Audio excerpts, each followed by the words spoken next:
नमस्कार दोस्तों, मैं हूं कुमारी रंजना, द मीडिया टाइम्स की एडिटर इन चीफ। आज हमारा देश 79th स्वतंत्रता दिवस मना रहा है और आज पूरा देश आज़ादी का 79th पर्व उल्लास और देशभक्ति के साथ मना रहा है।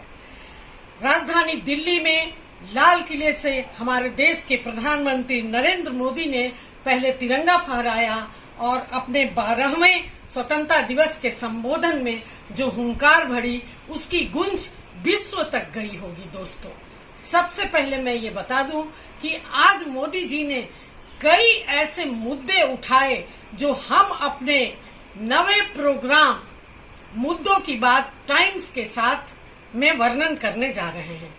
मोदी जी एक ऐसे देश के प्रधानमंत्री हैं जिन्होंने देश के निर्माण में अपनी शक्ति और भक्ति दोनों का परिचय दिया है। लाल किले के प्राचीर से राष्ट्र को संबोधित करते हुए प्रधानमंत्री ने आजादी के अमर शहीदों को पहले नमन किया और देशवासियों को स्वतंत्रता दिवस की शुभकामनाएं दी। उन्होंने बीते वर्षों की उपलब्धियों के साथ साथ देश में पिछले 2 दशकों में हुए उपलब्धियों की भी विशेष रूप से चर्चा की। संकल्प और आने वाले दशक के विकास और योजनाओं पर विस्तार से चर्चा की। समारोह में बड़े रूप में गण्यमान्य व्यक्ति भी उपस्थित थे।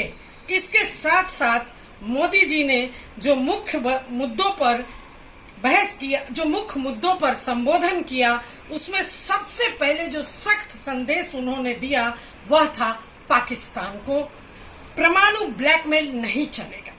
मोदी जी ने स्पष्ट रूप से अब भारत को परमाणु अश्रु शक्ति को बर्दाश्त नहीं करने की बात कही और भविष्य में अगर कोई हमला होता है तो उन्होंने कहा कि आतंकवाद के आश्रित और आतंकवादी में अब देश फर्क नहीं करेगा।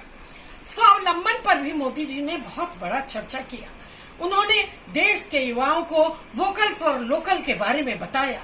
उन्होंने युवा शक्ति का आह्वान करते हुए कहा कि युवा शक्ति देश के आगे आए और 2047 तक भारत को विकसित बनाने में अपना योगदान दे। उन्होंने स्वदेशी निर्माण और पर जोर देते हुए कहा कि कम दाम ज्यादा दम का मंत्र लेकर युवाओं को चलना चाहिए। वोकल फॉर लोकल का सत्य रूप से पालन करना चाहिए। कृषकों और प्राथमिक वर्गों की सुरक्षा के बारे में भी मोदी जी ने कई बात कही। उन्होंने किसानों और मछुआरों को पूरी तरह से सरकार के संपोषण को देने की बात कही। महिलाओं की भी बात मोदी जी ने काफी उठाई। उन्होंने 2 लाख लखपति दीदी के बारे में विशेष रूप से चर्चा किया। एनडीए में जो महिलाओं का पहला बैच आगे आया है उसके बारे में उन्होंने जोश खरोश से बताया।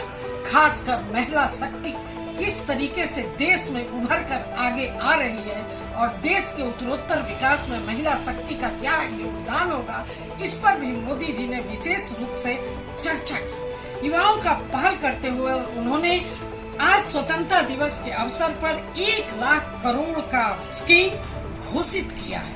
युवाओं का रोजगार, युवाओं को नेतृत्व, कौशल वृद्धि, इन सारी बातों को बताते हुए उन्होंने रोजगार को बढ़ावा दिया है। धारा 370 के हटाने पर भी मोदी जी ने चर्चा की। संविधान निर्माताओं के बारे में भी मोदी जी ने चर्चा की। इसके अतिरिक्त मोदी जी ने यह भी कहा कि हमारी संस्कृति की एकता उसकी विविधता में है। साथ ही उन्होंने कहा कि हमारा आत्मनिर्भरता ही हमारा सामर्थ्यवान होना है। अगर हम सामर्थ्यवान हैं तो हम आत्मनिर्भर हैं। आत्मनिर्भरता हमारी एक सबसे बड़ी शक्ति हो सकती है। इसके अलावा 15 अगस्त तक हर घर तिरंगा अभियान में सबके शामिल होने के आह्वान का भी उन्होंने बड़ाई किया।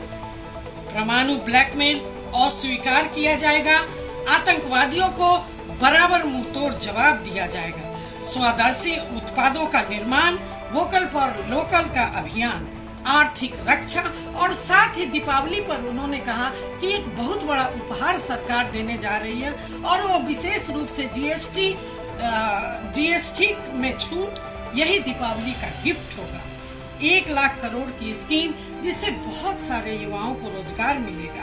इन सारी बातों की चर्चा करते हुए मोदी जी ने सुरक्षा, आत्मनिर्भरता, संवैधानिक मूल्यों और युवा शक्ति के माध्यम से एक विकसित समृद्ध भारत की दिशा में स्पष्ट संदेश दिए हैं। जय हिंद, जय भारत।